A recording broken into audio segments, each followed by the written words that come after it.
instrucciones. Durante toda la presentación, sus cámaras y micrófonos estarán desactivados y las preguntas que ustedes quieran realizar las deben hacer por el chat. Patricia. Muchas gracias, doctor Cabello.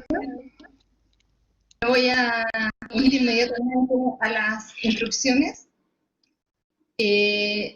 Habrá un tiempo de preguntas al final de la sesión para responder preguntas.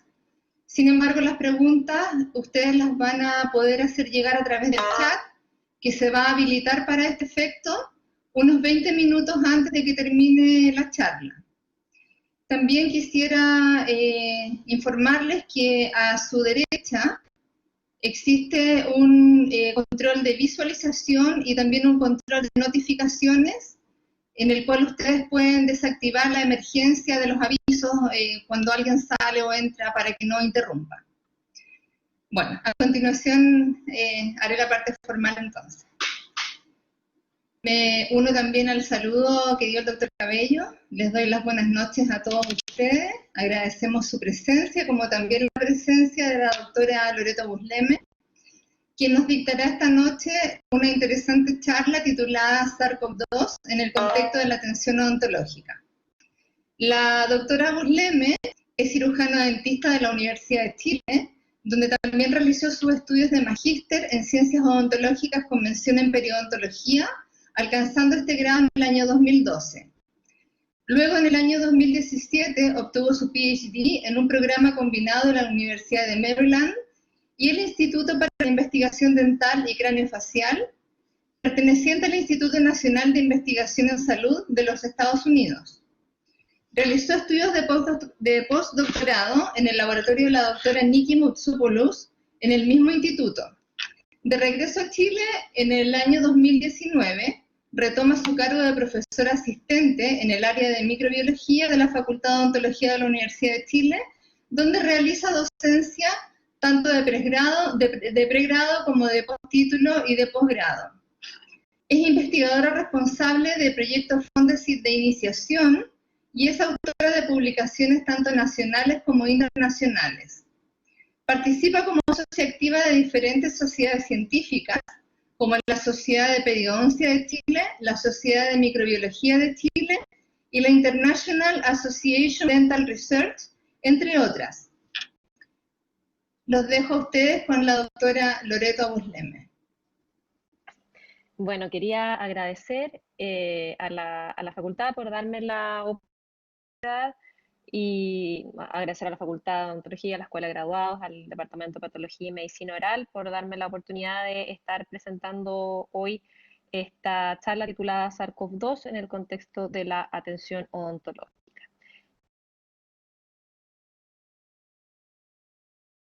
¿Qué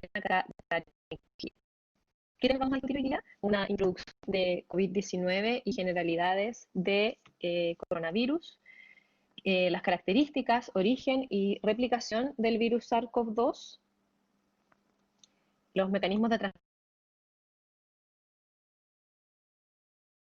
transmisión odontológica, la generación de aerosoles, cuáles son las medidas de protección y de manejo, y desinfección y medidas de higiene en esta emergencia sanitaria.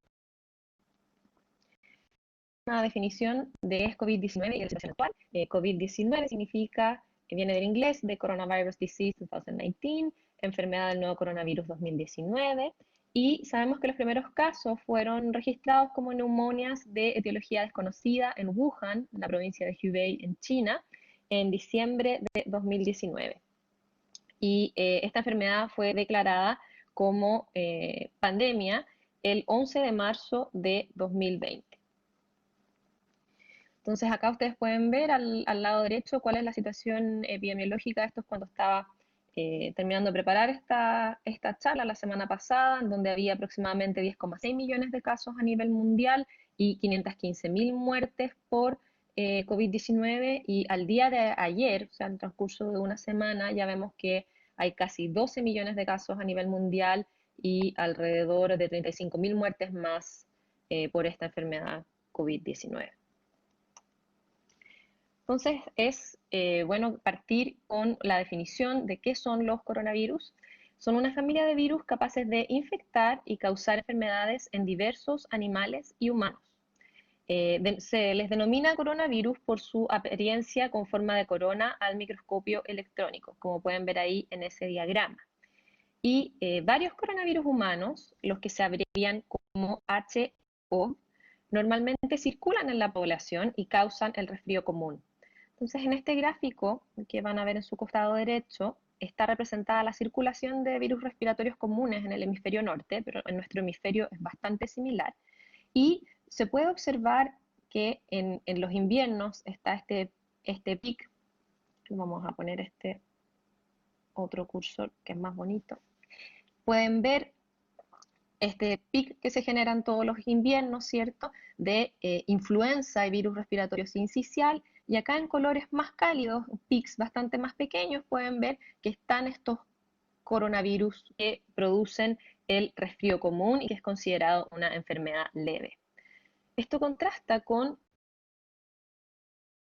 ya que sin embargo en los últimos 20 años han surgido 3 coronavirus que infectan a los humanos que son altamente patogénicos. En el año 2002-2003 tenemos que surge esta enfermedad denominada síndrome respiratorio agudo severo, que es causado por el virus SARS-CoV. Tuvo también el estatus de pandemia con una magnitud muchísimo menor a lo que estamos viendo ahora por COVID-19, con 8.096 casos, 774 muertes, con una tasa de letalidad alrededor del 10%, y esta enfermedad fue erradicada y no se registran datos nuevos desde julio de 2003. Entonces, habíamos visto la aparición de SARS, ¿cierto?, en 2002-2003, de MERS en 2012, y como todos sabemos, ya en 2019 surge la enfermedad denominada COVID-19, la enfermedad del coronavirus 2019, y es causada por un virus nuevo que se llama SARS-CoV-2. ¿De dónde vienen estos coronavirus que infectan a los humanos? Estas enfermedades, infecciones causadas por coronavirus que infectan a los humanos son zoonóticas. Se transmiten naturalmente entre animales vertebrados y humanos. Un 75% de los patógenos humanos que han surgido en los últimos 30 años se han originado en animales. Y esto es muy relevante, ya que es un correlato directo de las prácticas que hemos tenido como humanidad, que no están respetando el ecosistema, prácticas a nivel agropecuario, de la agricultura, la invasión de distintos ecosistemas y el calentamiento global. Todos esos eventos han contribuido a que tengamos encuentros que propenden a el salto de especies que se encuentran en otros hospederos, en otros animales, y su adaptación al humano y adquirir la posibilidad de causar enfermedad en el hospedero humano. Entonces, SARS, MERS y COVID-19 son ejemplos de enfermedades zoonóticas emergentes. Lo que pueden ver ustedes acá en este esquema a la derecha es que el principal reservorio de coronavirus que infectan a los humanos hasta el momento son el murciélago, y aquí vemos que SARS-CoV-2 proviene también del murciélago.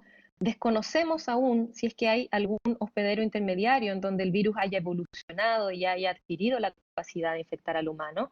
Y sí sabemos, se cree que hay un hospedero intermediario porque sí sabemos para SARS y para MERS que efectivamente había un hospedero intermediario, en el caso de SARS la civeta y en el caso de MERS el camello, en donde el virus se adaptó y llegó después al humano.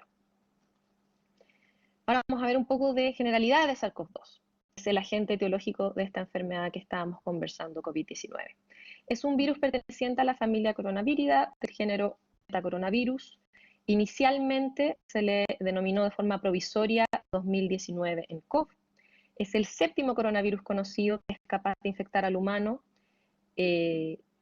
Su partícula es una partícula viral envuelta y de aproximadamente 120 nanómetros, 0,12 micrones de diámetro, y su genoma es de tipo RNA, de polaridad positiva, de hebra simple, no segmentado, de 30 kilobases aproximadamente en tamaño. Y aquí lo que pueden ver a la derecha es imágenes en microscopía de transmisión de cómo se ven las partículas virales de SARS-CoV-2.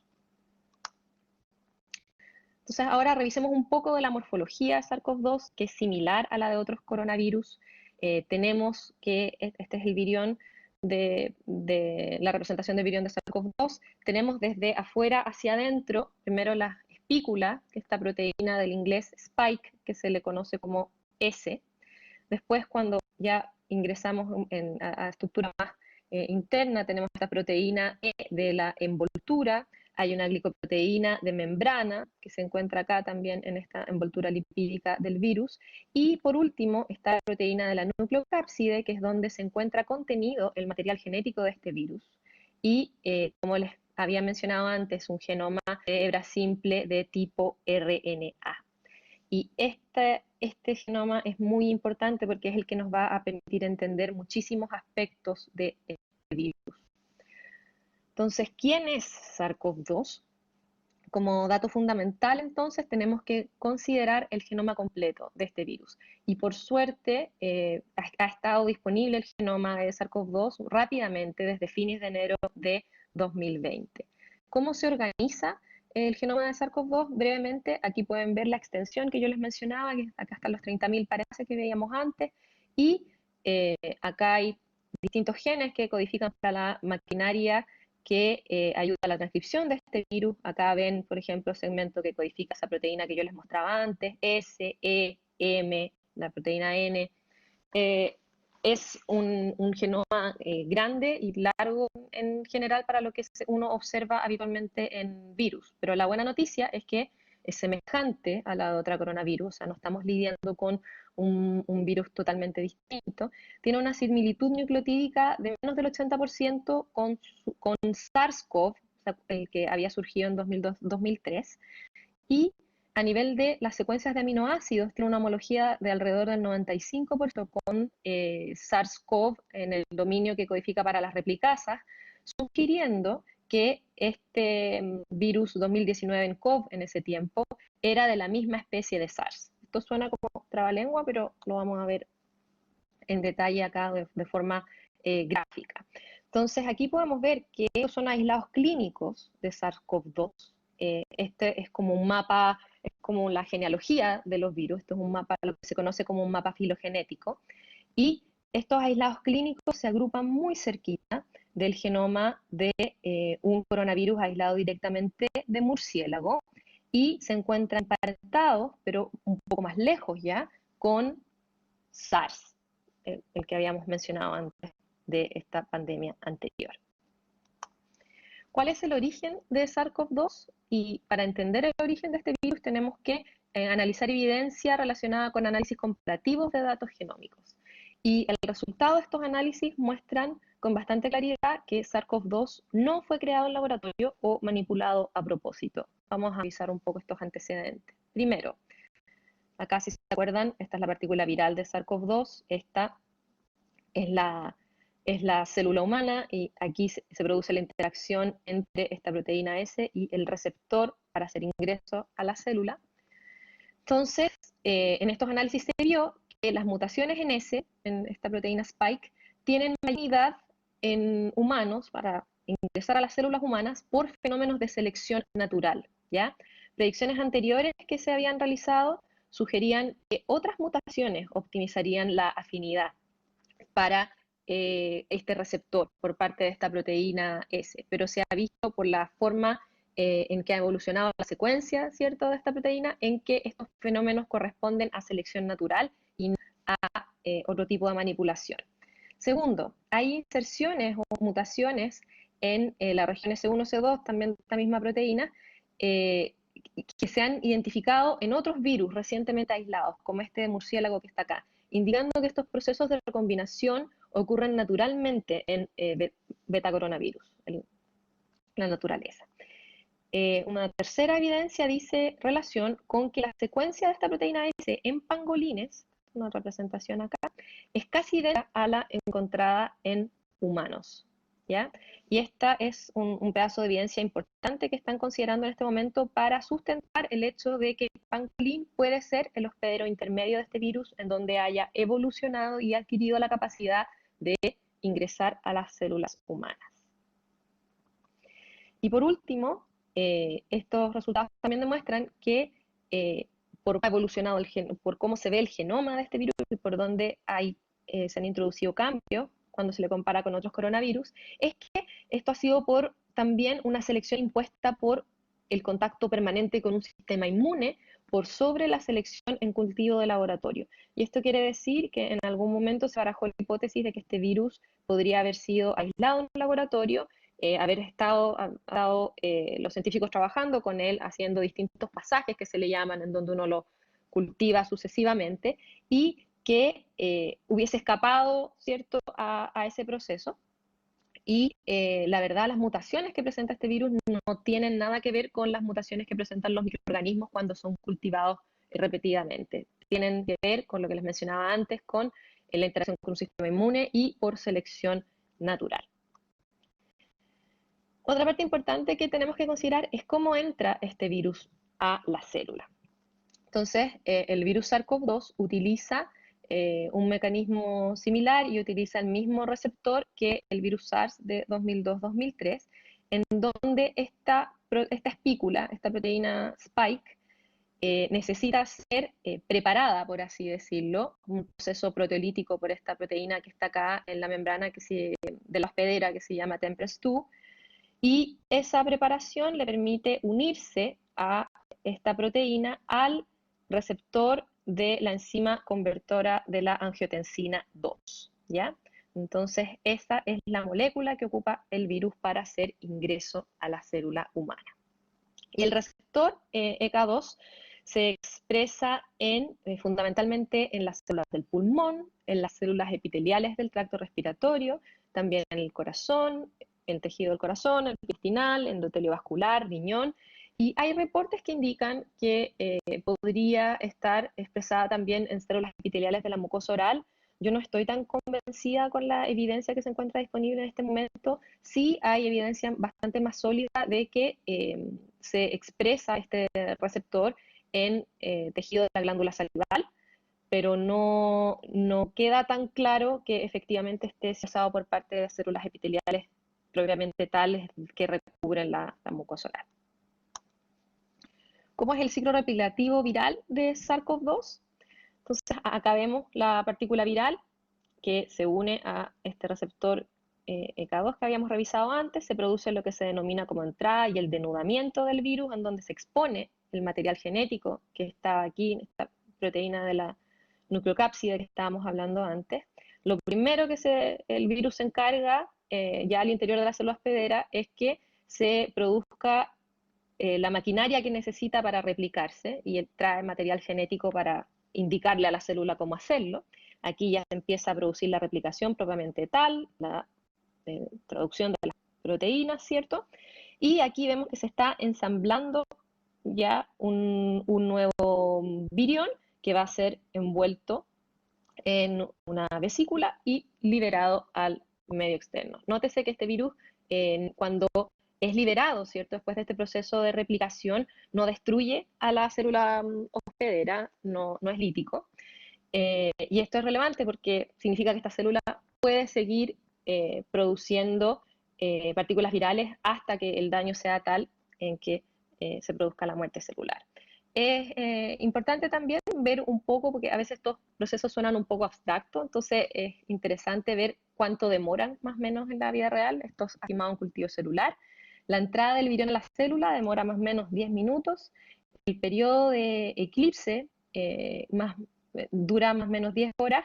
El periodo de eclipse se refiere al momento en que el virus hace ingreso y a que se empiezan a ver ya partículas listas para ser liberadas.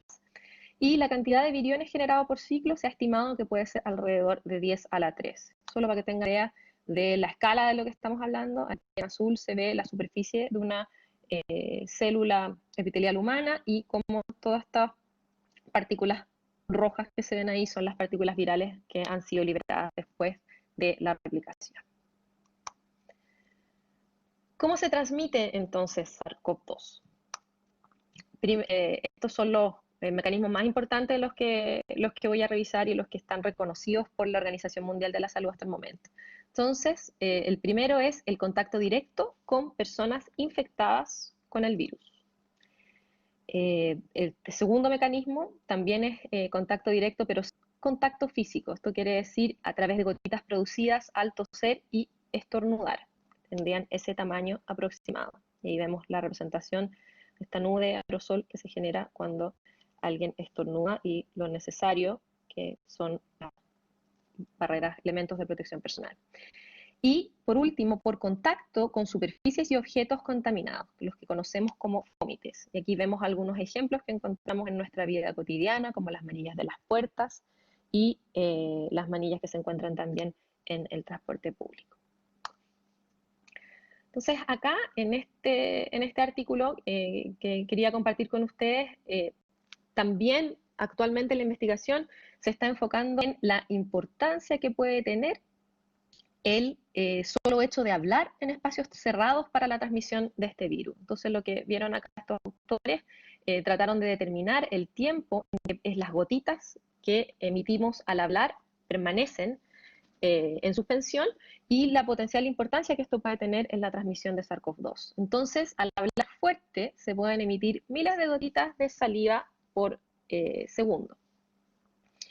Y estas gotitas pueden permanecer en el aire hasta 14 minutos. Y esto abre la posibilidad de que el hablar en espacios cerrados pueda contribuir a la transmisión de este virus, pueda contribuir a estos eventos que se le denominan como de supercontagio en algunos contextos, que vamos a ver algo de eso un poquito más adelante. ¿Cuáles son otras vías de transmisión en estudio?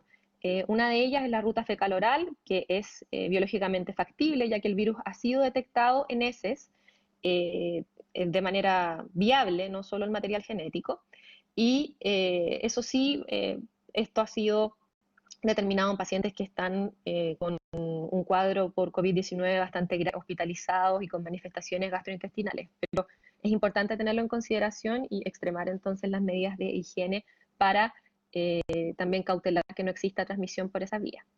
También existe evidencia actualmente de que puede ocurrir, de que podría ocurrir transmisión transplacentaria, ya que hay evidencia de infección placentaria y hay casos clínicos publicados en este momento en que desgraciadamente esto se asocia con eventos adversos del embarazo, en donde no se puede continuar.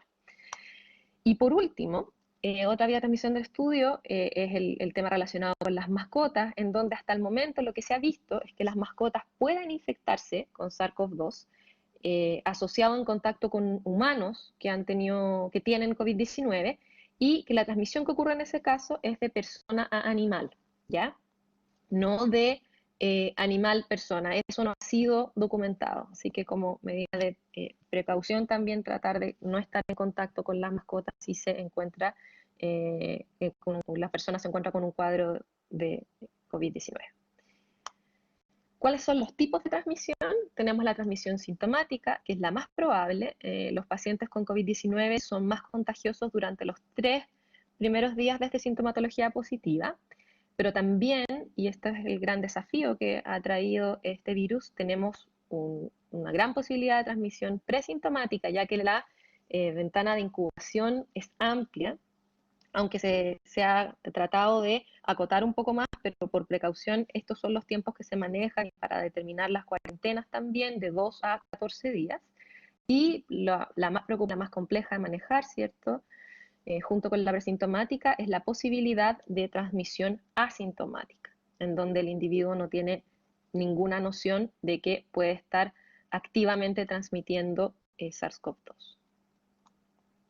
Entonces, esto tiene que ver con lo que les mencionaba antes del otro estudio de cuánto duran las gotitas en suspensión al hablar fuerte. Este es un ejemplo de ese tipo de fenómenos de supercontagio que se denomina. Aquí ustedes pueden ver que este es un caso que ocurrió en Estados Unidos en el mes de marzo, en donde hubo una práctica de coro, se juntaron a cantar, ¿cierto?, a practicar muchas personas, había una persona sintomática y esa persona fue capaz de contagiar al 87% del grupo.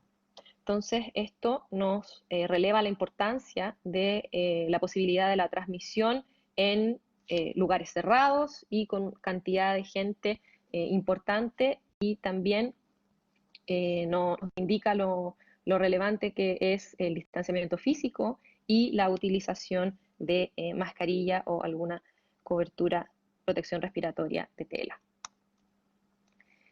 ¿Cuáles son los métodos de diagnóstico y detección de SARS-CoV-2? Esto da para más largo, pero lo vamos a ver brevemente.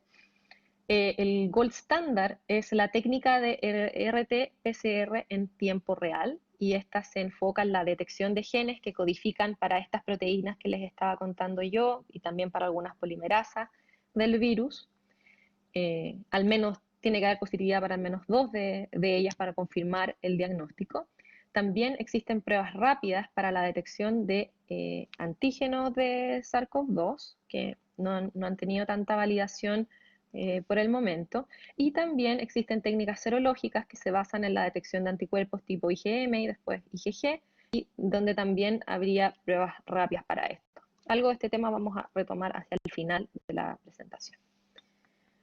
Y aquí quería compartir con ustedes un tema relacionado con la saliva como fluido diagnóstico, que es tan cercano a nuestro campo de acción, en donde hay estudios recientes, que hay uno que está a punto de salir publicado, que está como en ese estado previo a la aceptación, en donde se indica que hay un perfil bastante favorable de la saliva para ser considerada una potencial muestra de elección para detección de SARS-CoV-2.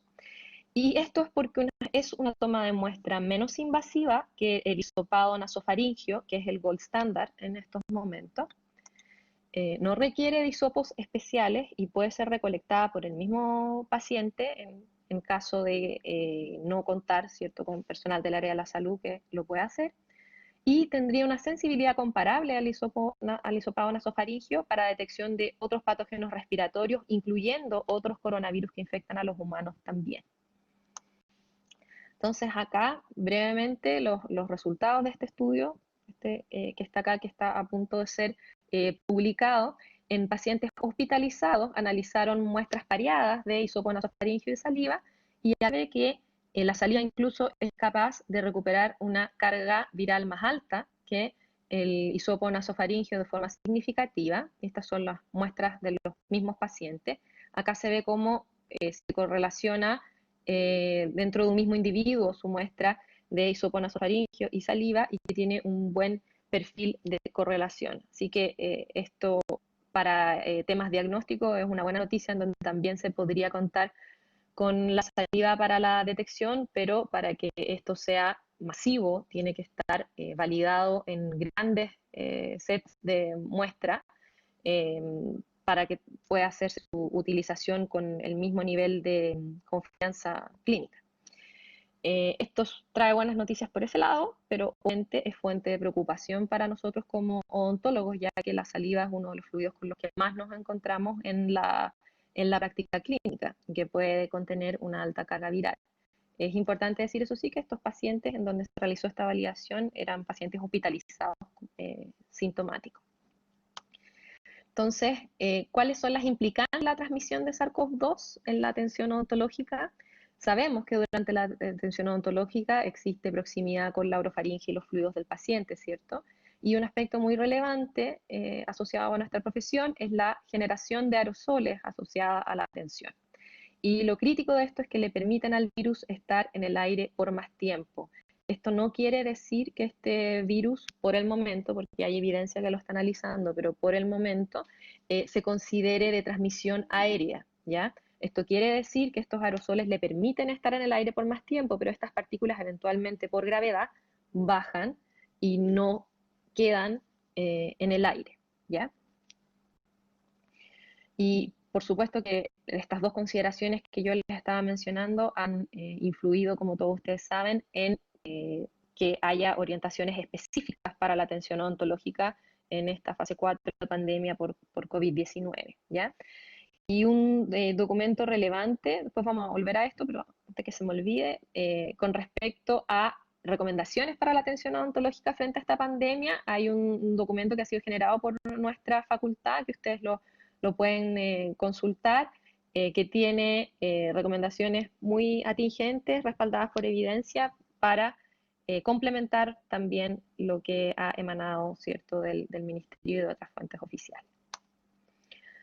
Entonces, ¿cuáles son los mecanismos de transmisión de SARS-CoV-2 que se dan en el ejercicio, ¿cierto?, de atención odontológica? Entonces tenemos acá un diagrama en donde podemos ver pacientes, ¿cierto?, que potencialmente puede estar infectado con SARS-CoV-2 recibiendo tratamiento dental, y producto de las acciones que nosotros realizamos en la clínica, por ejemplo, como la utilización de instrumental rotatorio, efectivamente se pueden generar aerosoles, que son estas partículas más pequeñas, ¿cierto?, de menos de 5 micrones de tamaño.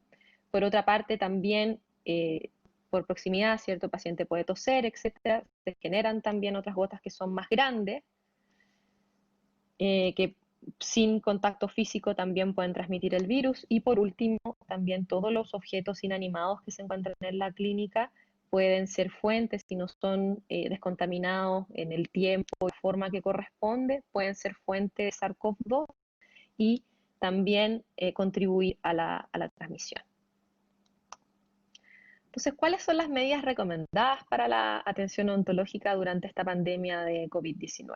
Entonces, en esta diapositiva y la siguiente voy a revisar un cuadro que aglutina las distintas recomendaciones por guías establecidas por instituciones como la ADA, la American Dental Association, una organización equivalente para para el país de Escocia, para la Asociación Dental de Nueva Zelanda, asociaciones de endodoncia internacionales y de India, y por último la Asociación Americana de Endodoncia.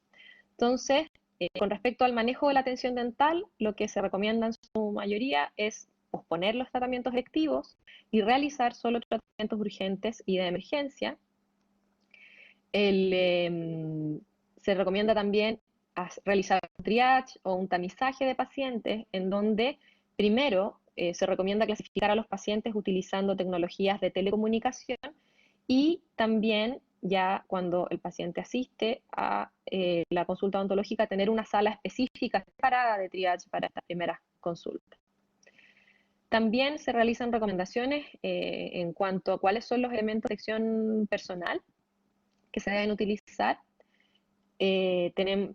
Primero, se recomienda el uso de una mascarilla tipo respirador N95 equivalente, especialmente en procedimientos que generan aerosoles, y hay bastante consenso. Solo una de las instituciones que yo les estaba mencionando acá recomienda solo el uso de mascarilla quirúrgica. Todo el resto, y en nuestro país también existe consenso que especialmente en procedimientos que generan aerosoles es importante la utilización de una mascarilla tipo respirador N95 FFP2. Se necesita protección ocular o facial, gorro desechable, guantes, bata desechable y cubre calzado desechable. Con respecto a las radiografías, se sugiere evitar la toma de radiografías intraorales, y en caso de que deban tomarse, la opción de doble barrera para el sensor y de la radiografía misma. Se considera también como una recomendación por parte de estos organismos la realización de un enjuague preoperatorio por parte del paciente, y donde hay los antisépticos con más consenso es el peróxido de hidrógeno al 1% y la povidona yodada al 0,2%. Pero también se recomienda la utilización de clorexidina al 0,2% y de Listerine al 2%, pero estos dos primeros son los que tienen mayor evidencia. Esto no quiere decir que la clorexidina y los aceites esenciales no tengan efecto, sino que estos dos primeros son los que tienen más evidencia también para su efectividad contra otros virus con envoltura equivalentes a la estructura de SARS-CoV-2. También recomiendan el uso de dique de goma, y esta recomendación es en aquellos procedimientos que lo permitan, especialmente en los que generan aerosoles. Y por último, referente al tipo de instrumentos y materiales, se sugiere evitar el uso de instrumentos ultrasónicos y preferir instrumentos manuales, evitar el uso de jeringa triple si es posible, evitar el uso de la turbina si es posible, y sí se recomienda utilizar succión de alta eficiencia. Entonces ahora volvemos, ¿cierto?, a este tema tan crítico asociado a la atención odontológica, como es la generación de aerosoles. ¿Qué sabemos de los bioaerosoles en la atención odontológica? ¿Cuáles son los procedimientos que generan estos bioaerosoles? Ya lo habíamos mencionado, ¿cierto?, la utilización de instrumental rotatorio como la turbina, Scaler o algún otro mecanismo tónico, ¿cierto?, y la utilización de la jeringa triple. Y estos bioaerosoles contienen gotitas más grandes, mayores a 5 micrones, y núcleos de gotas, que son las más pequeñas, de 5 micrones aproximadamente y menos. ¿Por qué digo bioaerosol? Porque el bioaerosol se forma cuando se mezcla el agua que se utiliza para la refrigeración con los fluidos de la cavidad oral, fundamentalmente sangre, saliva, etc.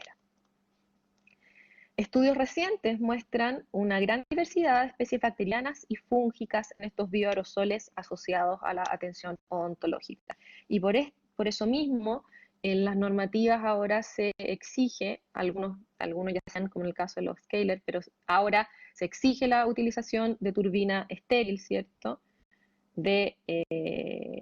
También en estos métodos ultrasónicos, Cavitron, Scaler, etc.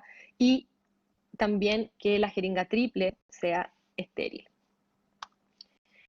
Y en estos mismos estudios recientes que les estoy mencionando acá, la mayoría de las especies bacterianas, 52 de ellas, fueron derivadas de la cavidad oral y piel, y el resto proviene del agua del equipo. O sea, hay una contribución importante, mayoritaria de hecho, de la cavidad oral del paciente en estos aerosoles que se generan durante la atención.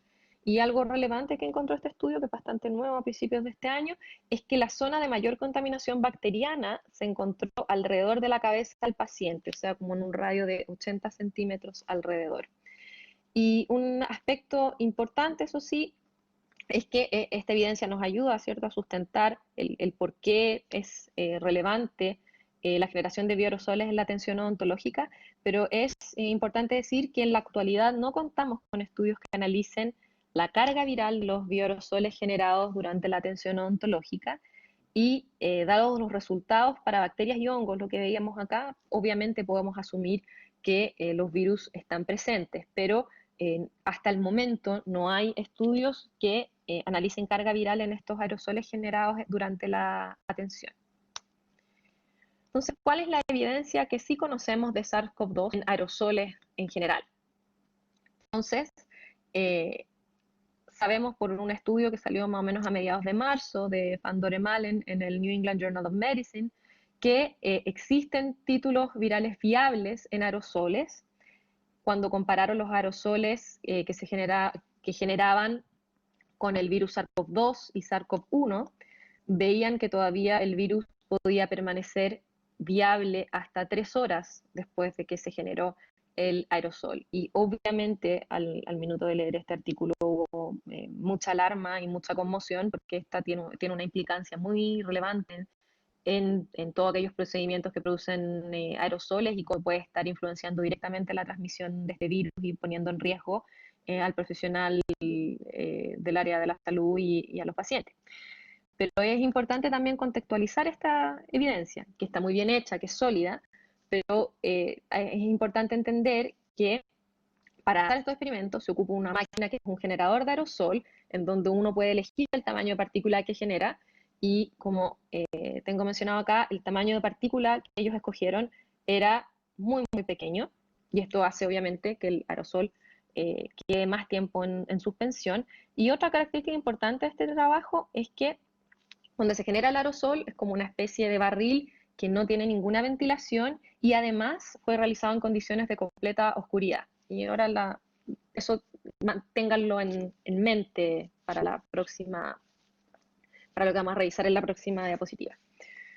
Entonces, tenemos que hay una viabilidad aproximada de 3 horas del virus en condiciones de laboratorio ideales, y solo hasta el momento, hasta lo que yo he consultado, había 3 estudios realizados en lugares de atención clínica a pacientes.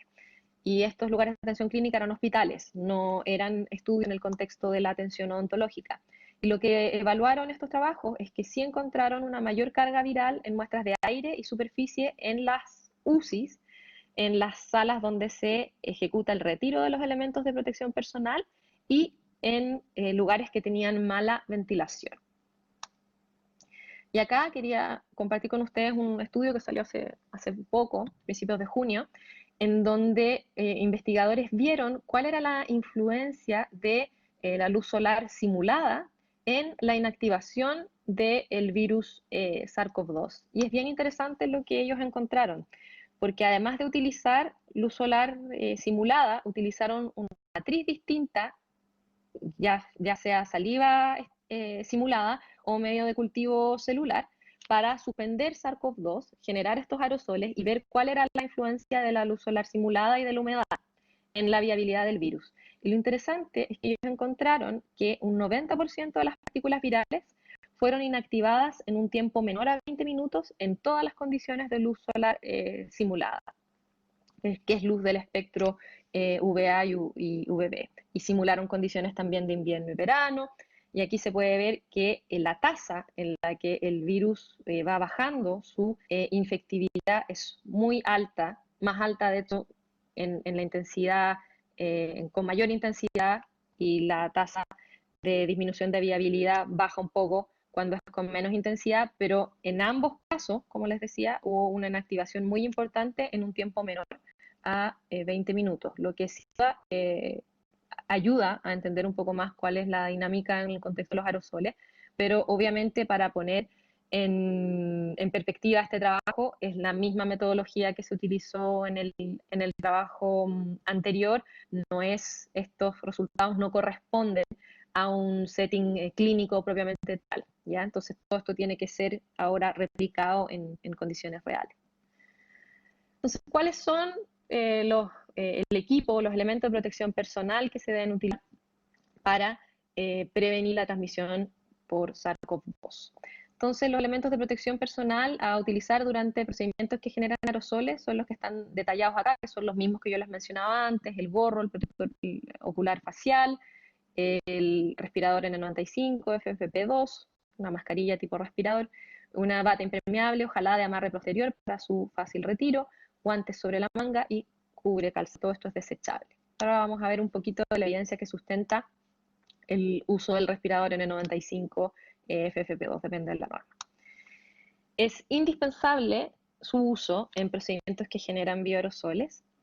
Están diseñados para remover más del 95% de las partículas de al menos 0,3 micrones de diámetro, y experimentalmente se ha demostrado que pueden filtrar aproximadamente un 99,8% de partículas de 0,1 micrones. Y si volvemos al principio de la presentación, ¿se acuerdan que la partícula viral de SARS-CoV-2 es de aproximadamente este tamaño, de 0,1 micrones?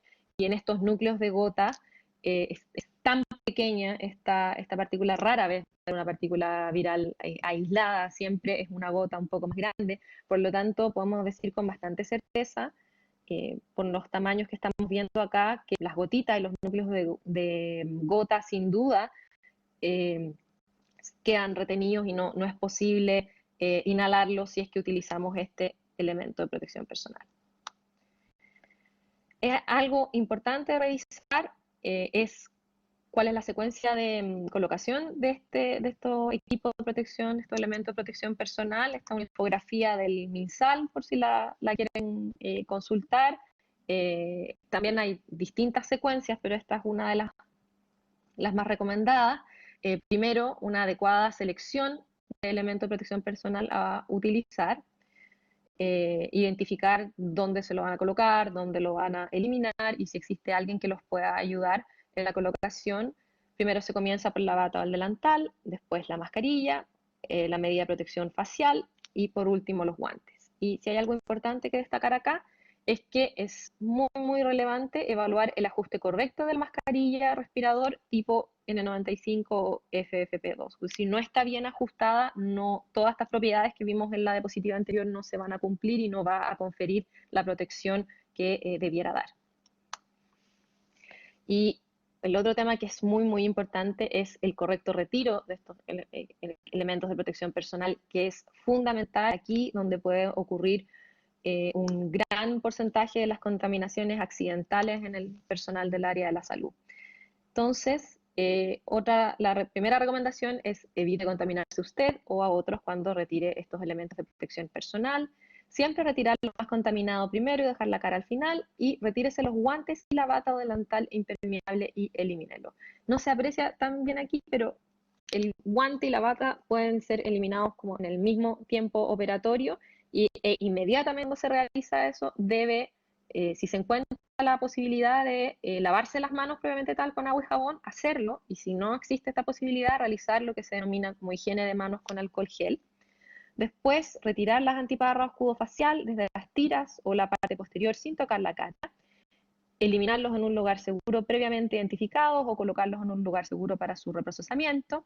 Retirar la mascarilla por la parte posterior, ahí ven cómo está agarrando el elástico la zona, y nunca tocar la parte anterior ni interna de la mascarilla, y realizar higiene de manos. Entonces, algo que he leído que se recomienda es que un tercero observe este procedimiento de retiro y alerte al usuario en caso de contaminación. Este tercero debe estar ubicado lejos, por lo menos a 2 o 3 metros de la persona, porque al retirar los elementos de protección personal se generan aerosoles también que pueden ser perjudiciales para este tercero. Pero es importante también, sobre todo si no se está acostumbrado a hacer esta secuencia, que alguien pueda alertar al usuario en caso de contaminación. Y por último, otra recomendación también que revisaba es agregar lavado de manos o, en caso de que no se pueda, higiene con alcohol gel entre cada uno de estos pasos para una mayor seguridad. Entonces, ¿cuáles son las medidas de bioseguridad en la clínica para minimizar la generación de aerosoles y su potencial impacto? Entonces, una de ellas es solicitar al paciente realizar un enjuague preparatorio con antiséptico, con una solución de antiséptico recomendado, y aquí volvemos a lo que estaba en el cuadro anterior, ¿cierto? El peróxido de hidrógeno al 1% y la solución de povidona yodada al 0,2%, entre otros. Estos son los que cuentan con más evidencia, pero no quiere decir que otros agentes no funcionen.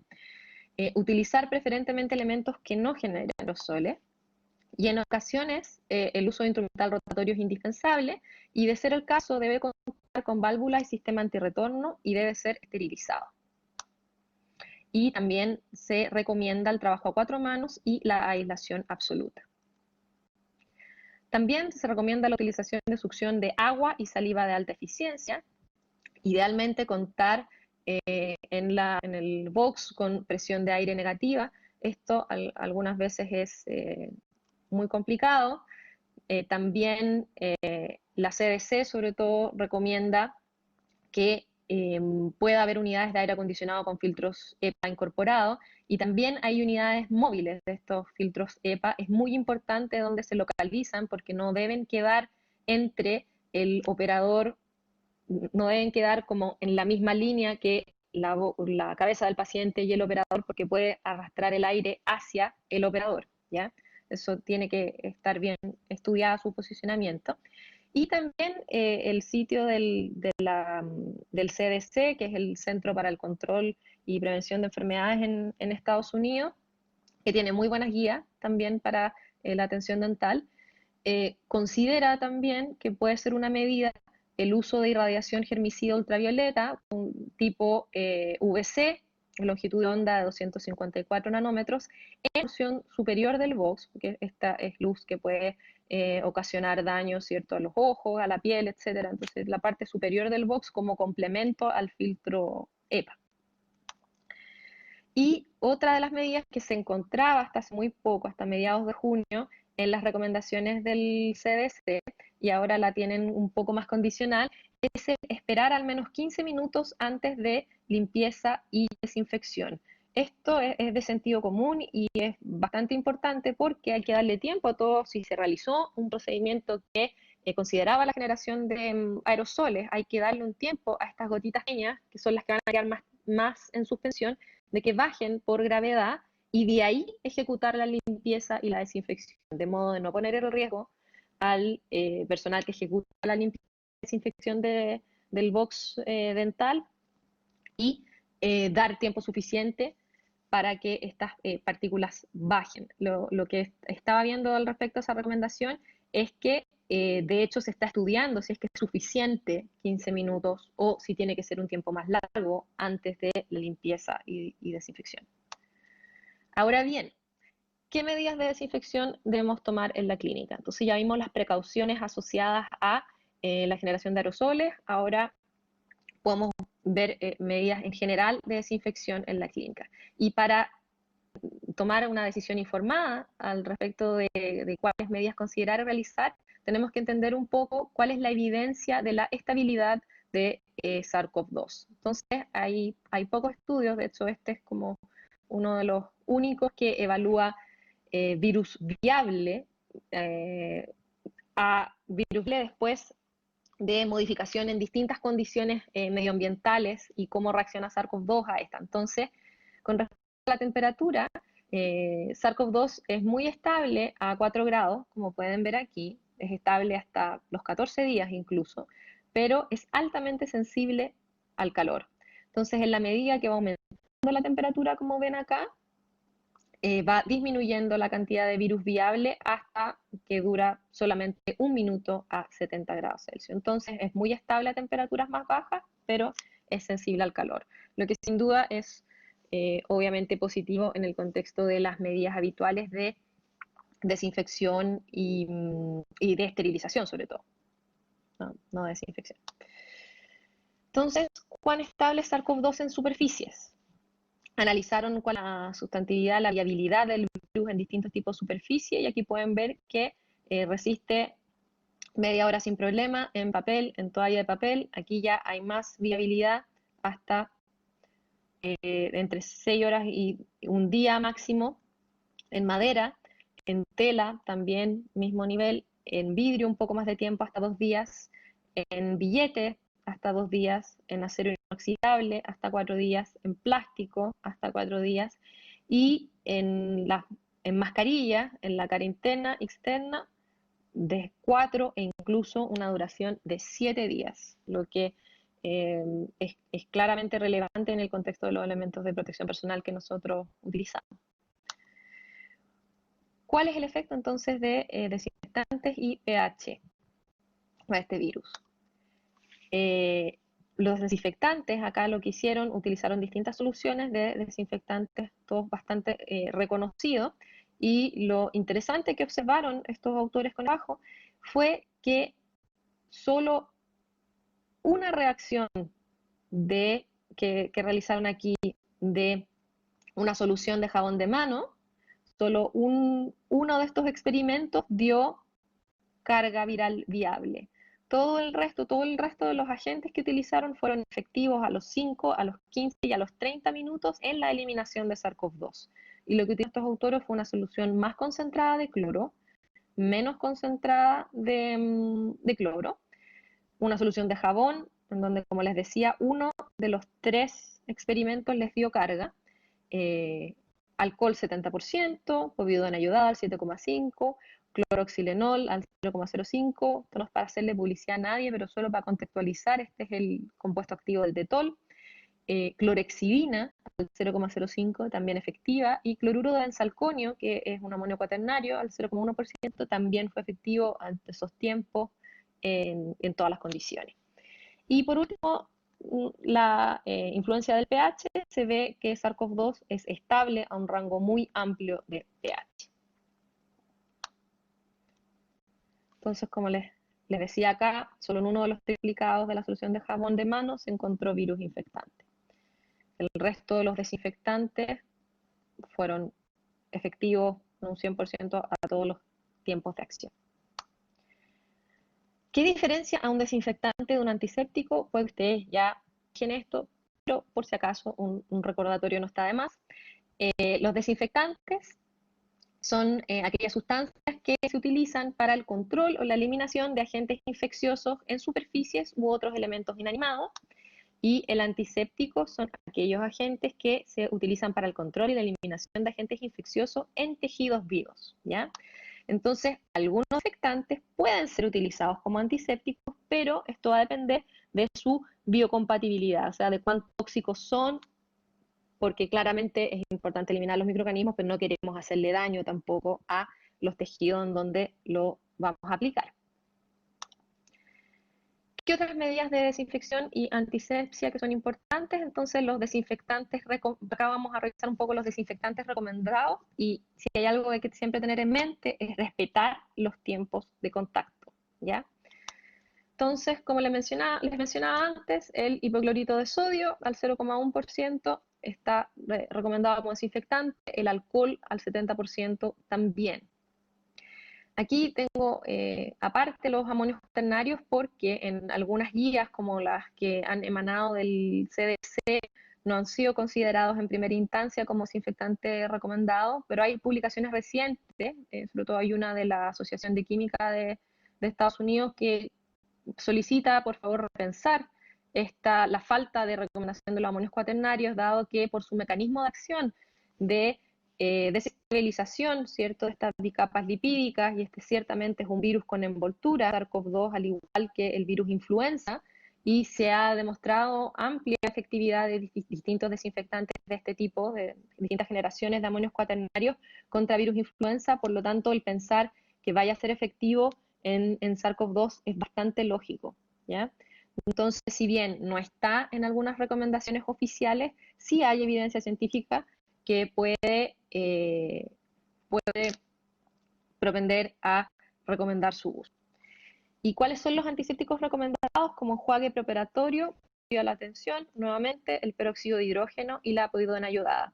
Y como yo les mencionaba antes, sí hay algunos estudios con otros antisépticos que también pueden ser efectivos. Estos son los que se repiten con mayor frecuencia en la literatura científica por su mecanismo de acción, por ambos ser buenos oxidantes, pero la clorexidina, he visto que ya hay estudios clínicos al respecto con un buen perfil de eficacia. En otros países también hay evidencia de si bien no han evaluado directamente aún en ese caso SARS-CoV-2, pero se indica el uso de colutorios con amonio cuaternario y eso también podría ser efectivo. Yo solo acá les estoy indicando a aquellos que tienen más evidencia por el momento. Entonces, si revisamos cuál es el perfil de SARS-CoV-2 en cuanto a la resistencia a las medidas de desinfección y antisepsia, vemos acá que aquí arriba encontramos los priones como aquellas formas infecciosas más resistentes a las medidas que se utilizan, y después vamos bajando, ¿cierto? En resistencia encontramos virus pequeños sin envoltura, bacteria gram negativo, virus grande sin envoltura, bacteria gram positivo, y acá en la base de esta pirámide, como en los menos resistentes, encontramos virus con envoltura lipídica, y este es el caso de SARS-CoV-2. Entonces, es una de las formas infecciosas menos resistentes a medidas de desinfección y antisepsia como las que mencionamos antes, lo que sin duda es una buena noticia. Entonces, una medida de higiene fundamental que ustedes conocen, pero que no está bien, no está de más recordar, es el lavado de manos, que es lo que se conoce como una de las precauciones estándar que ha definido la OMS, y esta es una campaña que tiene la OMS de los 5 momentos en los que se deben lavar las manos, y esta está adaptada a la atención odontológica. Entonces acá tenemos que debe existir el lavado de manos antes de tocar al paciente, antes de realizar cualquier procedimiento, después de cualquier exposición con algún fluido del paciente, después de tocar al paciente y después de tocar todas aquellas superficies inanimadas del box, los que conocíamos como fomites que habíamos mencionado antes. Después de realizar cualquiera de estas acciones, siempre esto debe ir acompañado del lavado de manos. Y volviendo un poco al lavado de manos, ¿por qué es una medida universal que funciona y que utilizamos todos en nuestros hogares y también en el contexto de la atención odontológica? Por propiedades que tiene el jabón. Esta es una infografía que muestra la estructura simplificada del virus SARS-CoV-2. Se acuerdan que tiene una envoltura lipídica y el jabón tiene la capacidad, las moléculas de jabón, que tienen una cabeza hidrofílica y una cola hidrofóbica, tienen la capacidad de desestabilizar esta envoltura lipídica, destruir la partícula viral y además formar micelas, ¿cierto?, con todas aquellas partes del virus y eliminarlas, ¿ya? Entonces, este es el principio por el cual esta medida funciona y es claramente una de las que más ayuda y tiene una clara influencia en prevenir la cadena de transmisión por este virus. Otras medidas que se han considerado, y este es como un tema recurrente en el contexto de la atención. ¿Cuál es la utilidad o la evidencia de la utilización de pruebas rápidas para el diagnóstico de COVID-19 en la atención odontológica? Y acá, por ejemplo, tienen una carta al editor al International Endodontic Journal, en donde acá se pregunta el autor de este artículo si la detección rápida de SARS-CoV-2 en saliva, si el endodoncista puede estar administrando este test inmediatamente en el sillón previo a la atención. Y para comprender un poco cuál es la evidencia que está detrás del por qué recomendar o no estas medidas, es la cinética de esta infección. La mayoría de los test rápidos circulando en este momento son test rápidos basados en la detección de anticuerpos. Y la síntesis de anticuerpos por parte de los hospedero cuando existe una infección, cualquiera esta sea, y en este caso también, requiere de un tiempo. Sabemos el pic de producción de estos anticuerpos alrededor del día 14, ¿ya?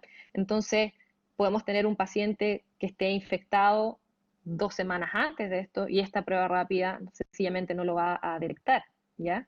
Y lo mismo también cuando consideramos la detección del material genético, claramente hay momentos que ya están pasado la sintomatología en donde va a haber una mejor performance de estas pruebas y antes también el paciente puede haber estado infectado y no vamos a poder detectarlo con estos métodos. Por lo tanto, la utilidad de estas pruebas rápidas es limitada en estos momentos. Y con esto también me gustaría comunicarles a ustedes que es bueno tener cierta cautela y tomar precauciones respecto a nuevas medidas que están surgiendo rápidamente, y traigo, por ejemplo, el uso de la hidroxicloroquina para el tratamiento de COVID-19, que a esta altura ya es como una teleserie en donde lo recomienda vehementemente alguna gente. No están los estudios clínicos para aquello, se retractan los artículos, etcétera.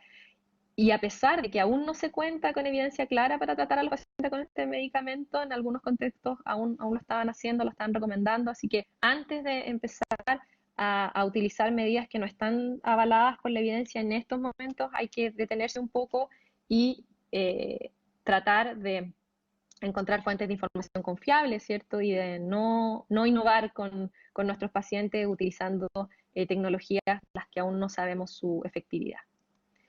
Y por último, me gustaría dejarlos con la responsabilidad que significa el informarse, ¿cierto? Porque como todos sabemos, las fake news andan por todas partes y nosotros como profesionales del área de la salud no podemos caer en esto de empezar a diseminar información sin verificarla. Entonces quería dejarles este cuadro en donde hay algunos sitios que tienen información confiable, que son un recurso que ustedes tienen al momento que quieran contratar alguna información, ya sea de epidemiología, por ejemplo, y para eso la Universidad de Johns Hopkins tiene un dashboard que está detallando la epidemiología día a día en todos los lugares del mundo.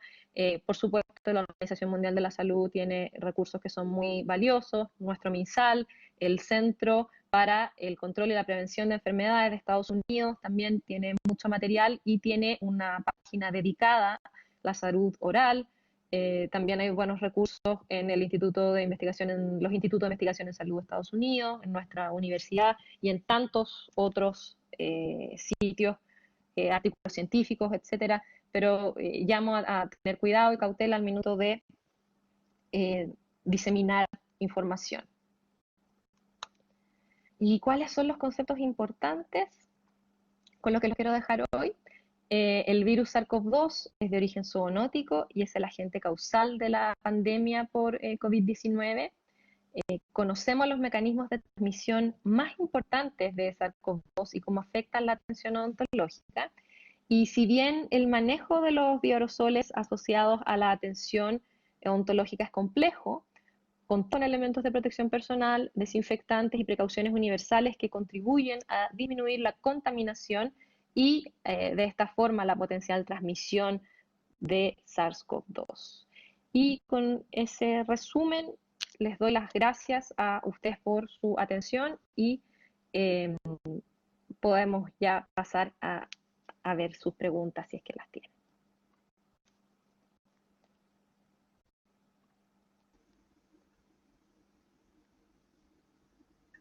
Gracias, doctora. Bueno, traté de organizar las preguntas para poder responder en base a algunos temas en común que se pueden agrupar en conceptos comunes. Y voy a comenzar por preguntas que tienen relación con elementos de protección personal. La primera pregunta dice, ¿qué tan importante o relevante es usar el cubrecalzado? ¿Cuál es su fundamento, ya que en otros países no lo consideran? Ya. En específico, yo creo que nosotros estamos como siguiendo las recomendaciones con las que yo les mostraba ahí, como más de Estados Unidos, y como de esa esfera de países. Espérate que estoy como viendo muchas notificaciones aquí, me distraje.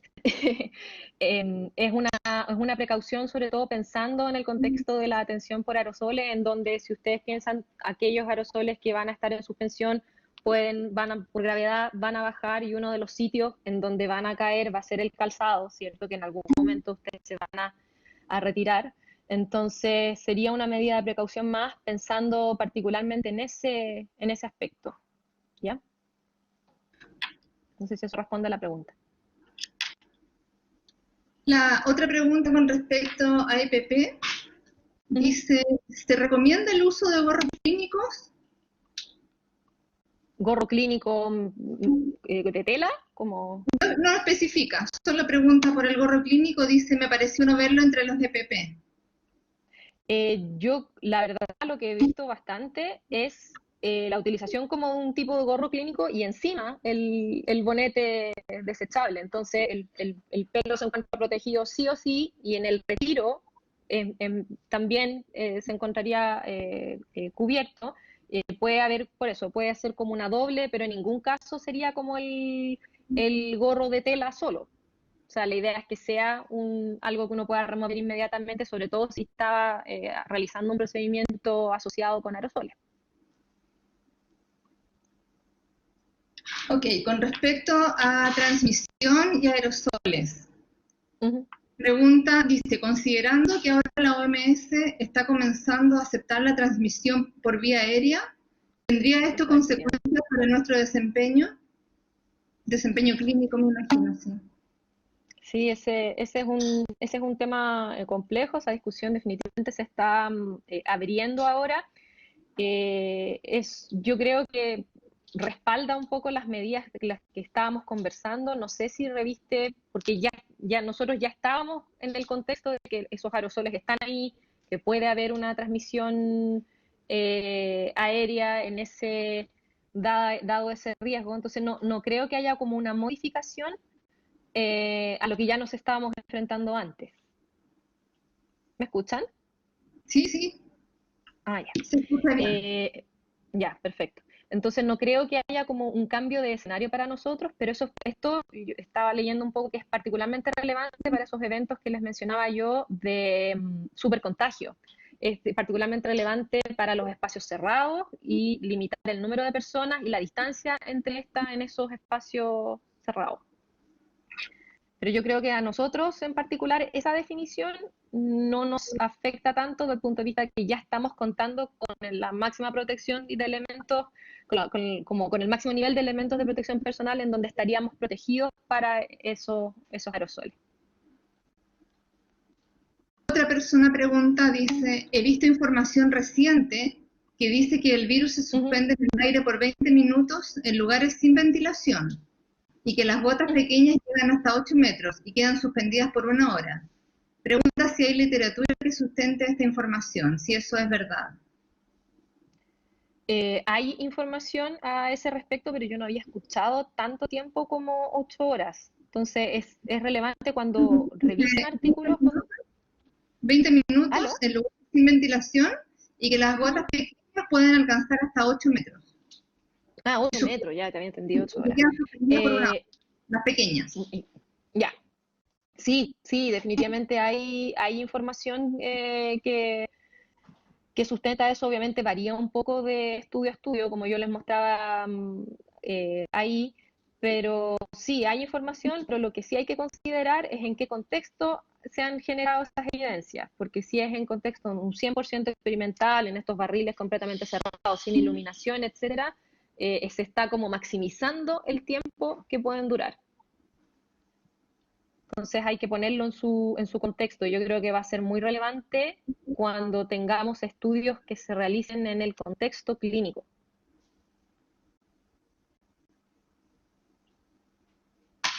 La siguiente pregunta dice si el uso del micromotor debiera incluirse entre los dispositivos que generan aerosol, ya que si bien no tienen sistema de refrigeración, sí podrían generar biogotitas durante la eliminación de caries, por ejemplo. Sí, yo la verdad, o sea, en lo personal, no, y esto a título mío, no, no, no he consultado con literatura específica al respecto. Sí lo he visto por algunos autores que lo sugieren, no he visto como en los estudios, pero si uno lo piensa de un punto de vista lógico, efectivamente puede ocurrir, si bien no tiene como la capacidad, la misma capacidad de aerolizar que va a tener el trabajo con la turbina, por ejemplo. Pero sí eventualmente se puede producir un bioaerosol con la saliva. Yo creo que van a ser gotas más grandes probablemente que las que ocurran con la turbina, pero evidentemente yo creo que para los efectos del uso de elementos de protección personal, yo consideraría el uso complementaría con mascarilla tipo N95 si es que necesitan realizar ese tipo de maniobras. Con respecto a la atención, de acuerdo a lo que menciona, partículas virales pueden permanecer hasta 3 horas. ¿Cuál sería su recomendación para la atención, por ejemplo, en un servicio de urgencias dentales? Uy, eso está difícil. Esa última parte no alcancé a escuchar. La repito.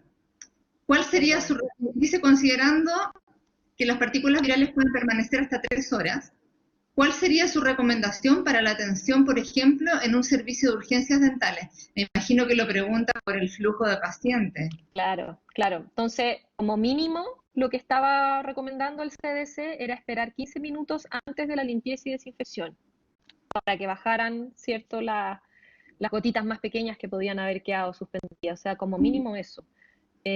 Pero por lo mismo, o sea, lo que yo les mostraba de las 3 horas en condiciones muy ideales y en condiciones clínicas, probablemente ese tiempo es menor. Ahora, no se han realizado los estudios en el contexto que corresponde de nuestra profesión como para tener una respuesta así blanco-negro, usted tiene que esperar, no sé, 30 minutos y eso es. Yo creo que es prudente por lo menos tener esos 15 minutos para que aquellas partículas más pequeñas bajen y se pueda efectuar la limpieza y desinfección de forma segura. Y acá dice, buenas noches, quisiera saber sobre evidencia en box clínicos múltiples en relación a las precauciones y sugerencias a seguir para la atención de pacientes. Entre paréntesis, acota que el servicio público normalmente cuenta con varios sillones dentro de una misma sala de procedimientos. La mayoría de los estudios que se han realizado indican todas las medidas para box unitarios solamente. Claro. Me imagino que pide precisar un poco más para el modelo de atención de varios sillones en el mismo espacio, claro. Sí, lo único que yo he visto, no he visto, claro, efectivamente la normativa que he visto nuestra no he encontrado tan detalle a ese respecto, pero sí existen recomendaciones relevantes en el sitio del CDC, en donde dicen, por ejemplo, que los sillones idealmente tienen que estar ubicados a al menos 6 pies, 1,8 metros, casi 2 metros entre ellos, que la cabeza del paciente y el operador debe ir hacia el muro, no hacia donde se encuentra la parte como del potencial tráfico de individuos, de que tiene que haber alguna suerte de separación como de cielo a piso que sea lavable, ojalá entre los distintos sillones, y ojalá complementar esto con el uso de filtro EPA. Pero por supuesto hay algunas de esas cosas que involucran modificaciones importantes, pero lo que sí me pareció que es relativamente simple es que tienen que estar, ojalá, alineada, ¿cierto?, la cabeza del paciente hacia el muro, igual que el operador, y ojalá todos en paralelo, para que los flujos de aire tampoco no se generen turbulencias y no haya como contaminación.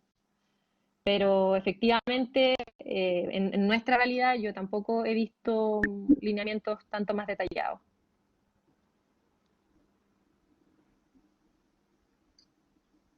La siguiente dice, ¿cuántos y cuáles de los mecanismos físicos, además de podrían considerarse mínimos para la adaptación del box dental para una atención segura para el operador? En términos como de decir de cuáles son los EPP requeridos, como si tuviéramos que No, dejar dice así. mecanismos físicos, además de los EPP. Ya, como lo que mencionaba, muchas veces esto no es tan factible, pero sí que si van lo que hablamos de los box múltiples, que hay una separación física, que ojalá haya filtros de aire, que ojalá esto se puede complementar si es que alguien posee esa tecnología con luz germicida, en conjunto con el filtro EPA, o sea, existen algunos otros medidas, esperar el tiempo correspondiente, ¿cierto? Después de la generación de aerosoles para que bajen las gotitas, de poder limpiar y desinfectar.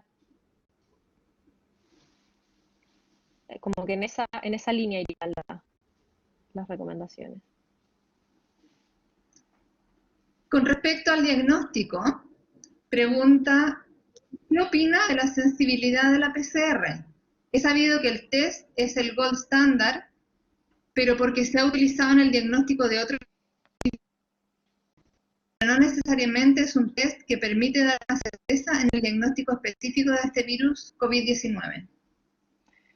Sí, es igual es un tema porque es el gold standard, es como la mejor técnica que poseemos en estos momentos, pero efectivamente existe una posibilidad, hasta dependiendo de dónde se encuentre el paciente en la historia de su infección, de tener un falso negativo. Y de hecho, cuando está alcanzando el pic de la carga viral, aún así existe como un 30% de posibilidades que el PCR no salga positivo, ¿ya? O sea, es la técnica con la que contamos en estos momentos y a nivel mundial la que se utiliza. No es que nosotros estemos usando algo que es subóptimo, pero es una limitación inherente a la técnica debido a lo que les explicaba, ¿no? Muchas veces el test se realiza en un momento de la infección en donde no existe la suficiente carga viral como para que vaya a ser positivo, e incluso si están el nivel, ese paciente en el pic de su carga viral, incluso existe alrededor de un 30% de falsos negativos que aún así pueden ocurrir.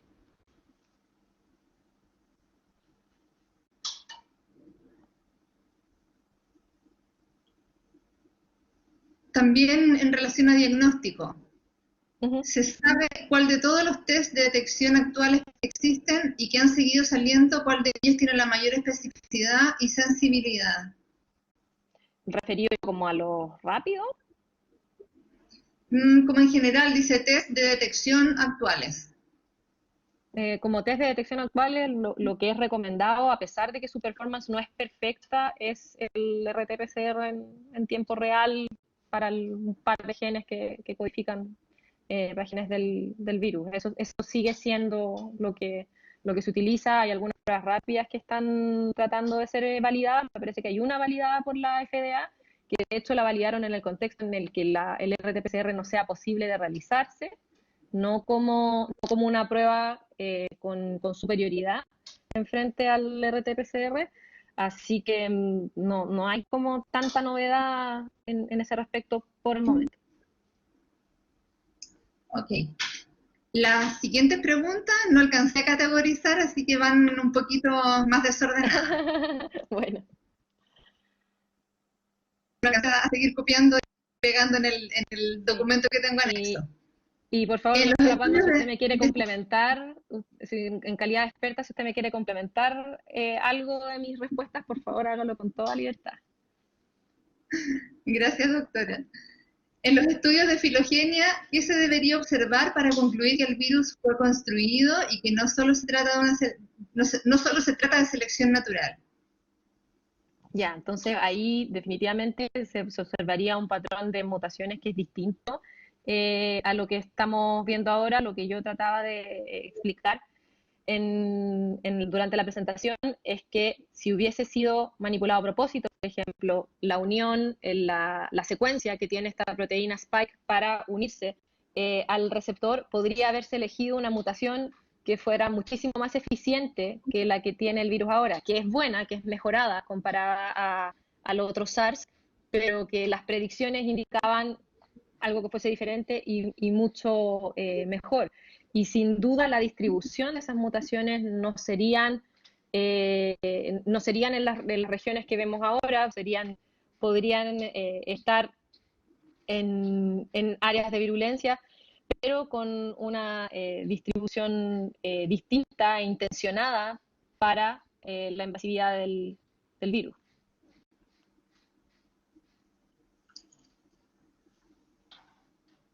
La siguiente pregunta dice, ¿qué mecanismo explica que la mascota no pueda transmitir la infección al humano y viceversa sí? ¿En qué momento de la infección en humanos es más alta la carga viral? Son dos preguntas.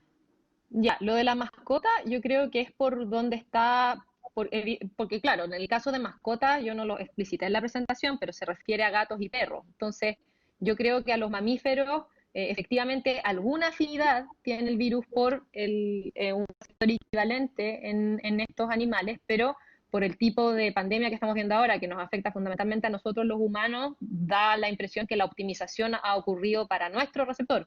Por lo tanto, esto explicaría que los animales no sean infectados con tanta avidez por este virus, ¿ya? Y que el virus preferentemente afecte al humano. Entonces, eso como que sustentaría el por qué tiende a ir más, ¿cierto?, de humano a mascota que de mascota a humano.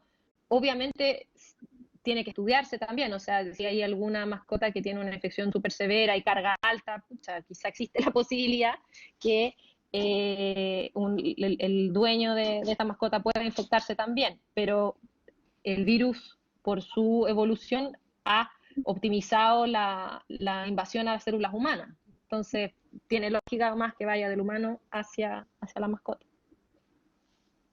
Y la otra pregunta se me olvidó. La misma persona pregunta, ¿en qué momento de la infección en humanos es más alta la carga viral? Se calcula, lo que yo he visto es que de cuando empieza la sintomatología, esos 2-3 días que siguen son los críticos en donde la carga viral ya estaría como llegando a su pic. Ahora, igual se ha visto con los asintomáticos, y eso es extremadamente complejo, que pueden tener una carga bastante alta y como un poco en todo momento de su infección que no se asocia con nada. Entonces, ahí es como complicado hablar de una cinética.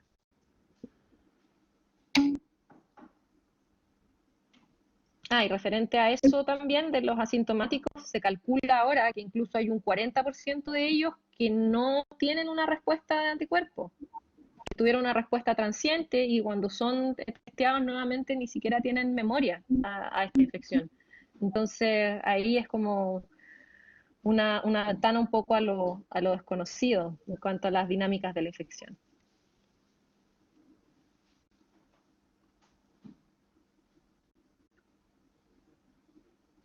La siguiente pregunta dice, ¿existen estudios de efectividad en el tiempo de los enjuagues? Es decir, si la atención debiera ser más corta o si luego de cierto tiempo hay que repetir el enjuague. Yo en particular no he visto evidencia puntual de eso, a lo que instan todas las recomendaciones, sobre todo si se van a hacer procedimientos que generen aerosoles, que la atención sea con el mínimo personal posible adentro del box y lo más breve posible. Eso siempre va a ser mejor, pero con respecto a la sustantividad del enjuague, yo no he visto estudios que puntualmente estén en eso, sobre todo porque hay muy pocos trabajos que estén mirando la carga de SARS-CoV-2. Bueno, la povidona tiene muy poquita sustantividad y esa era como una debilidad de usarlo como tratamiento preoperatorio.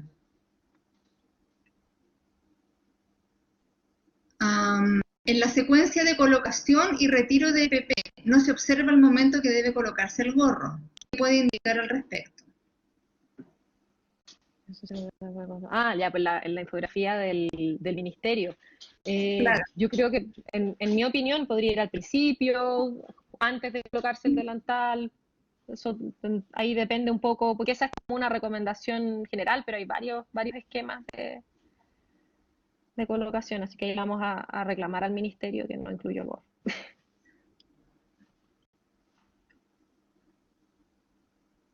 ¿El agua hidrolizada podría tener un efecto para el control de aerosoles generados por los elementos rotatorios o el ultrasonido? Sí, o sea, eso podría ser un método efectivo, pero como todas las cosas, como les decía al final de la presentación, hay que probarlo. Nosotros tenemos que utilizar medidas que tienen eficiencia comprobada y que van a ir en beneficio, ¿cierto?, de nuestros pacientes. Así que como definitivamente el ácido hipocloroso, el agua hidrolizada son elementos que pueden ser de utilidad en la inactivación de aerosoles. Hay que demostrar que es así en el contexto clínico. Pregunta otra persona, según lo estudiado, ¿cuál es el máximo de tiempo de uso de la mascarilla N90, de la N95, supongo, dice mascarilla 95, y los otros elementos de protección personal, entendiendo que las EPP están escasas? Mm. Sí, bueno, uno de los, más que un tiempo específico, una de las cosas más importantes en las que se hace énfasis es que, sobre todo para las mascarillas, es que no estén humedecidas, porque del minuto que están humedecidas, su eficiencia y su eficacia disminuye muchísimo. Entonces, obviamente esto va a ser un tiempo variable entre un operador y otro. Así que en cualquier momento, ya que se detecte como humedad, tiene que cambiarse el elemento de protección personal para ser efectivo. Igual lo que menciona por la escasez, existen protocolos para esterilización y reutilización de mascarillas N95 y están disponibles en el ministerio en caso de que no haya stock suficiente. Un segundo. Con respecto también a EPP, en este caso overoles, ¿existe evidencia para el uso de overoles completos o es mejor el uso de pechera desechable de un solo uso? Eso es lo que yo he visto como más recomendado en la literatura. Ahí no sé, doctora Palma, si usted tiene otro antecedente, pero yo lo que más he visto son el tipo desechable. De overol la verdad es que no lo sé. Yo Entiendo tampoco. que si son contaminados por aerosoles también debieran ser de uso único. Lo que no sé si es que son reutilizables o son de un solo uso. Claro, da la impresión que es más, del punto de vista costo efectivo, entonces la pechera La desechable sería pechera. más económica. ¿Cómo deberíamos desechar los EPP? ¿A la basura común con atomizado de algún desinfectante o en bolsas amarillas como material crítico? Eh, Ahí, bueno, obviamente va a depender de los protocolos del lugar donde están, pero debiese ser como material crítico. ¿Qué sucede con el riesgo de contagio profesional por vía ocular? Y otra persona pregunta con respecto a lo mismo, pregunta si es recomendable usar antiparras sobre el lente óptico. Eso sí es recomendable. Eso sí hay que hacerlo. Y sí tenemos riesgo ocular si no utilizamos protector facial completo u ocular. O sea, es absolutamente necesario su uso. Ya, ahora voy a ir un poquitito más lento porque ya se me acabó mi archivo, así que tengo que volver a las preguntas del chat.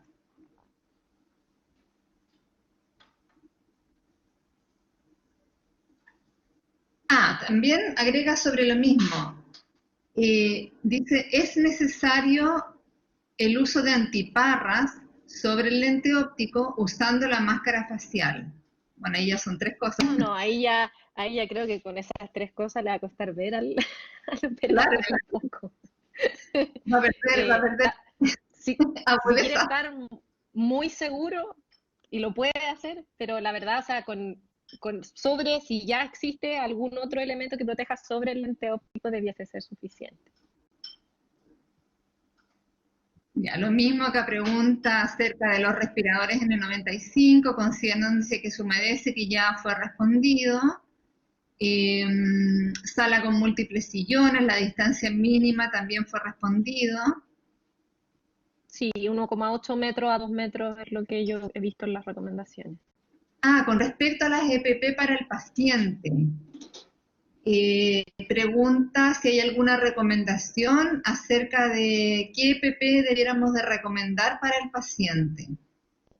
Uy, eso me parece súper relevante y la verdad lo que yo he revisado no he encontrado tanto material al respecto, así que si usted tiene algo que complementar ahí, doctora Palma, se lo agradeceré. Yo estuve escuchando una pregunta que me pareció bastante interesante, que era acerca de si el paciente al ingreso, cuando se le realiza el triage presencial, debía de usar mascarilla, y qué se hacía con esa mascarilla luego, si es que el paciente debía de usarla nuevamente terminando la atención.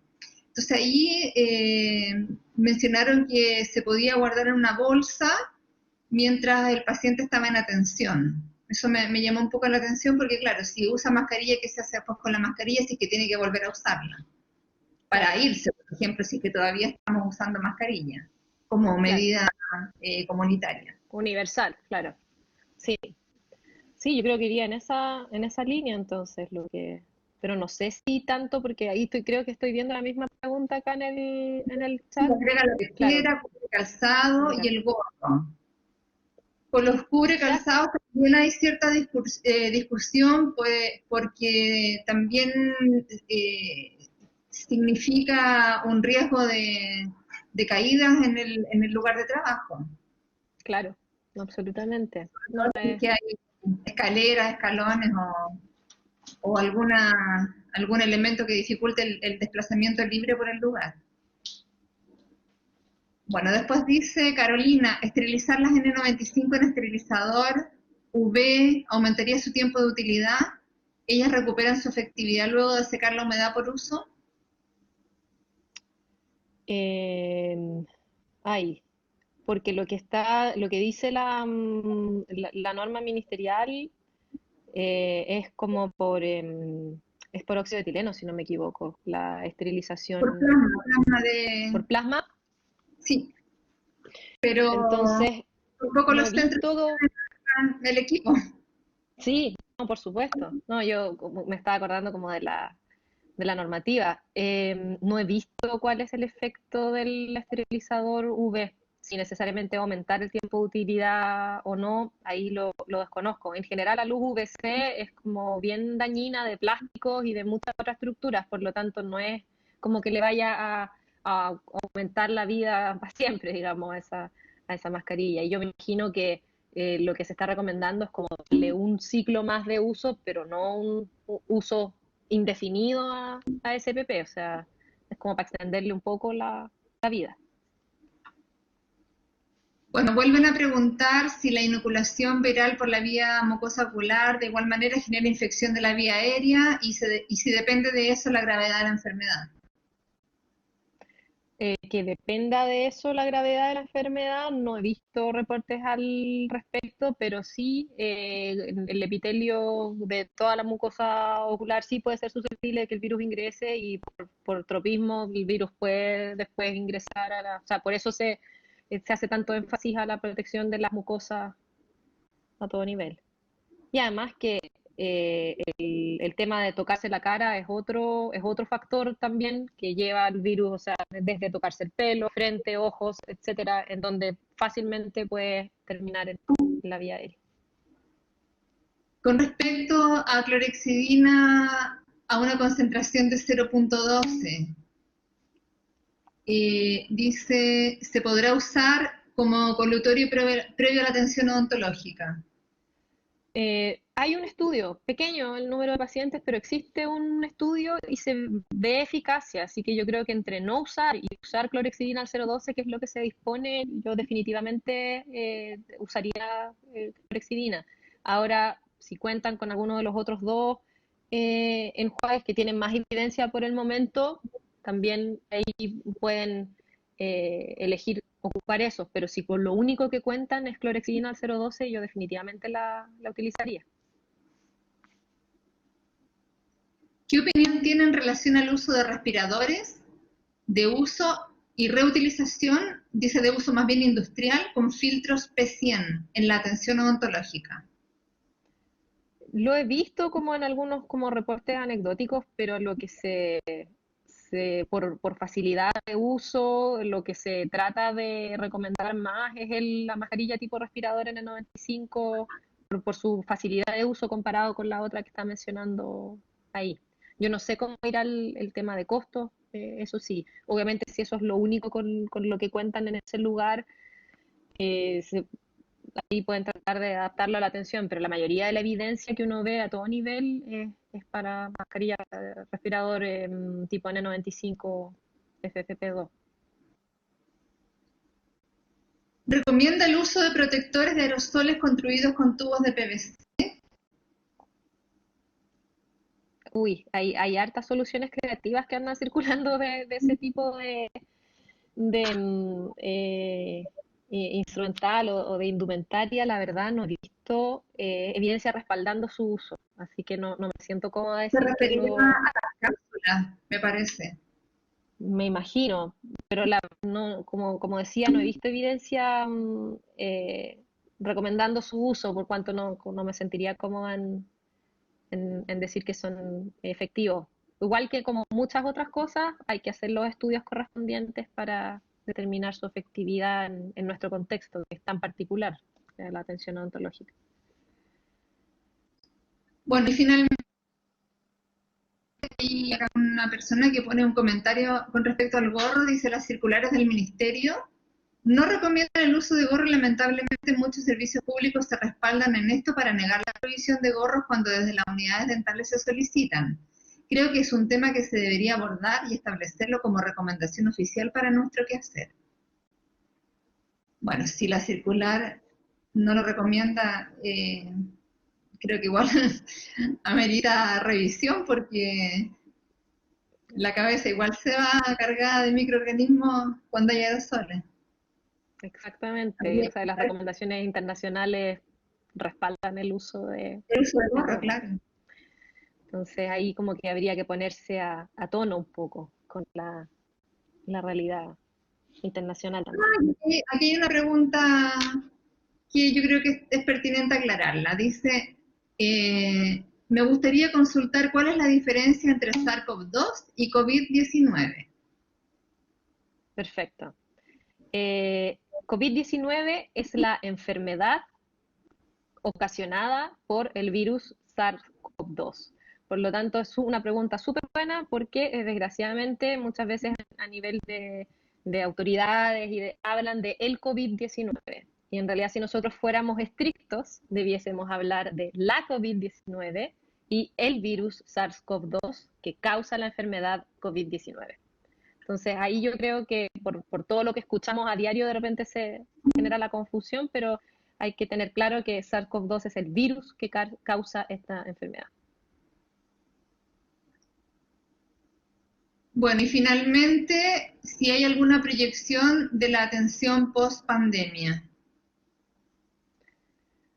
Uy, es todo tan dinámico este contexto actualmente que yo la verdad no me atrevería a hacer ninguna predicción en este momento. Espero que lo que estaba leyendo hace poco, que se supone que estaríamos como pasando un primer pic, pero estamos ahí todavía con un número de casos y de enfermos altísimo. Así que no podría, y va a depender cómo se comporte de las medidas de confinamiento y de desconfinamiento que se tomen. Así que la verdad, ese panorama yo creo que se va a ir aclarando de a poco y también va a ser en contexto con qué región del país nos estamos desempeñando, porque claramente la metropolitana tiene un patrón que es distinto al de otras regiones y también harta severidad en el norte. Entonces, va a depender de dónde estemos también.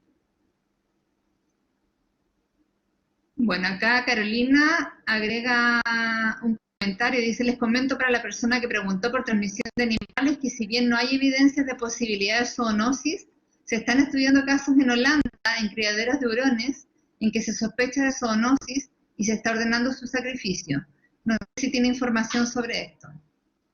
Uy, no había leído esa información, pero definitivamente el criadero de animales en cualquier contexto, por un poco lo que yo les explicaba, da la posibilidad, no solo para SARS-CoV-2, para otros agentes infecciosos, de que en contacto permanente con el humano se puedan dar otras zonas. Y desconozco eso sí el caso puntual que está mencionando Carolina, creo. Sí se ha visto transmisión, y eso está documentado, entre animales, entre gatos, entre perros, pero no he visto la ruta inversa hacia el humano aún.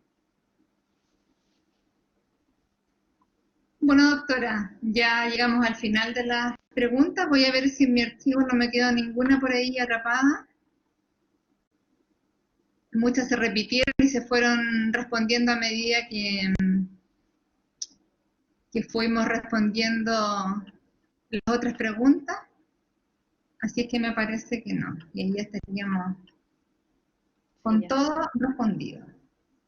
Estupendo. Así es que yo le doy las gracias por esta súper interesante charla y presentación, también por todas las preguntas que se respondieron, que eran muchas. Y bueno, agradecerle el tiempo y la voluntad de haber respondido a todas ellas ampliamente y con todos los detalles que ameritaban. También quisiera informar que la charla es certificada y que se publicó un link en el mismo chat para que escriban a ese link solicitando su certificado. Lo voy a volver a poner al final por si no alcanzaron a copiarlo.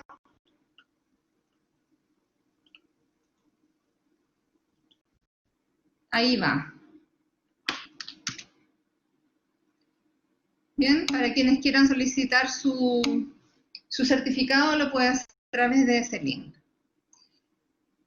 Bueno, muy buenas noches a todos. Buenas noches, doctora Busleme.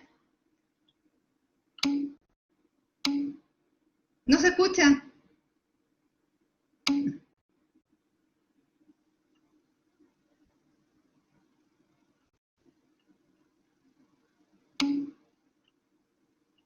No, bueno, yo me despido por ti. Yo te puedo traducir. Buenas noches a todos también de parte de la doctora. Cuídense, quédense en sus casas y los que estén trabajando, con todas las precauciones para que no se enfermen. Buenas noches a todos.